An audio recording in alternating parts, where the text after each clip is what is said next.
श्री स्वामी समर्थ. मी प्रांजली. दत्त महाराजांची सेवा करायची आहे, पण सुरुवात कशी करायची, काय करायचं? महाराजांची सेवा म्हणजे काय करायचं? महाराजांची सेवा म्हणजे आम्ही नॉनव्हेज खातो, मग आम्ही सेवा करू शकत नाही का? की महाराजांची सेवा करायची म्हटलं की नॉनव्हेज सोडावं लागतं का? पिरियड्स असतील, सुतक आलं, गावाला गेलो, मग कसं करायचं? गुरुचरित्राचं पारायण स्त्रिया करू शकतात का? किंवा गुरुचरित्राचं पारायण आम्ही घरी केलं तर चालतं का? त्याचे नियम खूप अवघड आहेत. असे बरेच प्रश्न तुमच्या मनामध्ये असतील, तर तुमच्या सगळ्या प्रश्नांची उत्तरं तुम्हाला या व्हिडिओमध्ये बघायला मिळतील. तर सर्वात अगोदर दत्त महाराजांची सेवा महिला करू शकतात का? तर बघा, ते गुरु आहेत, ते देव आहेत, आणि कोणत्याच देवांची, कोणत्याच गुरूंची सेवा तुम्ही करू शकतो का, मी करू शकतो का, ते करू शकतात का, असं काहीच नसतं. आपण प्रत्येक जण प्रत्येक देवाची आपण भक्ती करू शकतो, त्यांची सेवा आपण करू शकतो. कारण भक्ती ही मनाने केली जाते, कोणतीही सेवा श्रद्धा या मनातून असतात आणि अंतकरणातून असतात. त्यामुळे कोणीही ही सेवा करू शकतं, असं काहीच नाही की तुम्ही करू शकता का आणि मी करू शकते का. दुसरी महत्वाची गोष्ट ती म्हणजे दत्त महाराजांची सेवा करायची म्हणजे नेमकं काय करायचं? गुरुचरित्राचं पारायण केलं म्हणजे दत्त महाराजांची सेवा केली का?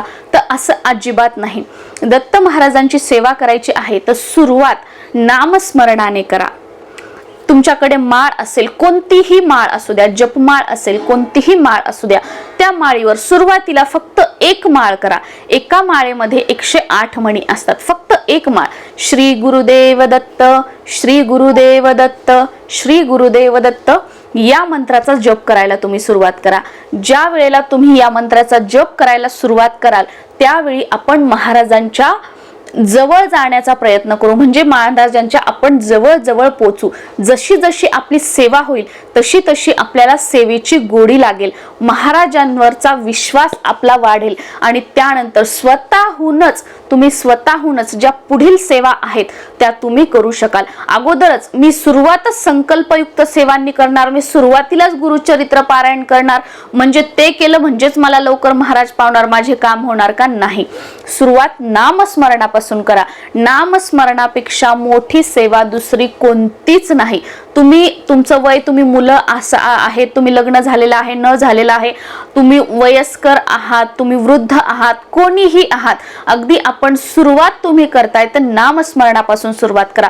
ज्या वेळेला फक्त तुम्ही श्री गुरुदेव दत्त या मंत्राचा तुम्ही जप कराल त्यावेळी तुमच्या आयुष्यामध्ये ज्या काही अडचणी आहेत त्या हळूहळू सुटताना तुम्हाला बघायला मिळतील. दुसरी गोष्ट म्हणजे तुमच्या मुलांबद्दलचे काही प्रॉब्लेम्स आहेत ते तुम्हाला सुटताना बघायला मिळतील. तुमच्या घरामध्ये व्यसन आहे ते तुम्हाला कमी होताना बघायला मिळेल. तुमच्या घरामध्ये भांडणं आहेत, आजारपण आहे, बाहेरील बाधा आहे, या सगळ्या गोष्टी आहेत त्या तुम्हाला हळूहळू कमी होताना दिसतील. हे तुम्हाला अनुभव, या प्रचिती तुमच्या नामस्मरणाची तुम्ही सेवा केली की तुम्हाला यायला लागतील. पण आता नामस्मरण करायचंय, फक्त करायचं म्हणून चालता फिरता केलं, हे करून केलं नाही. मी तुम्हाला म्हटलं ना, एकच माळ करा, पण देवघरासमोर बसा, देवासमोर दिवा लावलेला असावा, अगरबत्ती लावलेली असावी आणि नामस्मरण करा. आता तुमच्याकडे माळ नाहीये, काही हरकत नाही. टायमिंग लावा एक 10 मिनिटाचा, की मी रोज फक्त 10 मिनिटं नामस्मरण करणार, रोज मी अर्धा तास नामस्मरण करणार, रोज मी महाराजांचा घंटा करणार. घंटा म्हणजे काय? की 1 तास मी महाराजांचं नामस्मरण करणार. या पद्धतीने करू शकता. तिसरी पद्धत म्हणजे तुम्ही देवघरासमोर 2 अगरबत्ती लावा आणि त्या अगरबत्ती संपेपर्यंत श्री गुरुदेव दत्त, श्री गुरुदेव दत्त, श्री गुरुदेव दत्त या मंत्राचा तुम्ही जप करा. ही सर्वात साधी आणि सोपी सेवा.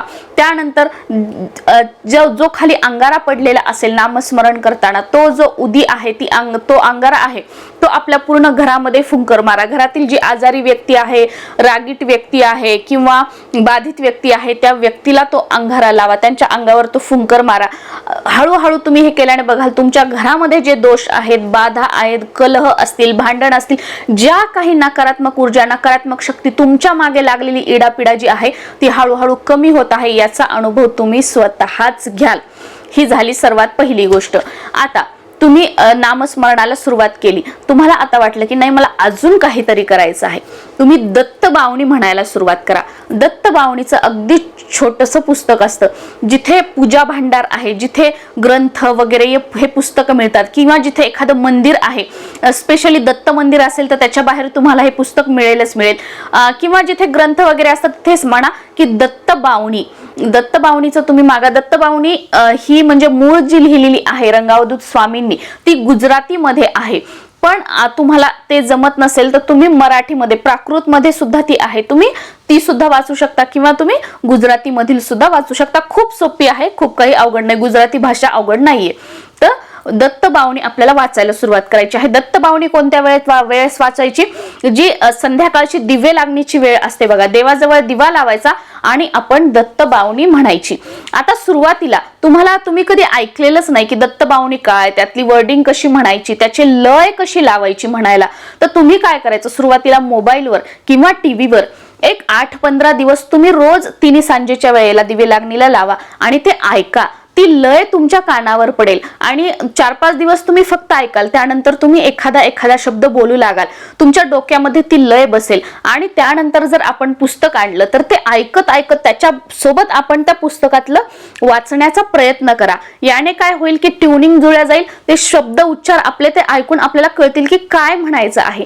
आणि ज्या वेळेला तुम्हाला वाटलं की नाही आता मी म्हणू शकते, तर त्यावेळेला मोबाईल किंवा टीव्ही जो आहे तो बंद करा आणि स्वतःने म्हणायला तुम्ही दत्तबावनी सुरुवात करा. दत्तबावनी सुद्धा देवघरासमोर दिवा लावायचा, अगरबत्ती लावायची आणि तिथे बसून म्हणायची आहे. पण ठीक आहे, तुमचं देवघर वरती आहे, तुम्ही देवघरासमोर जागा नाहीये, बसू नाही शकत, तुम्ही देवळासमोर दिवा लावा, अगरबत्ती लावा आणि इतर कोणत्याही रूम मध्ये तुम्ही अंथरून पांघरून सोडता कुठे तुम्ही एखाद्या खुर्चीवर किंवा खाली आसन टाकून कुठेही तुम्ही बसून दत्तबावनीची सेवा करू शकता.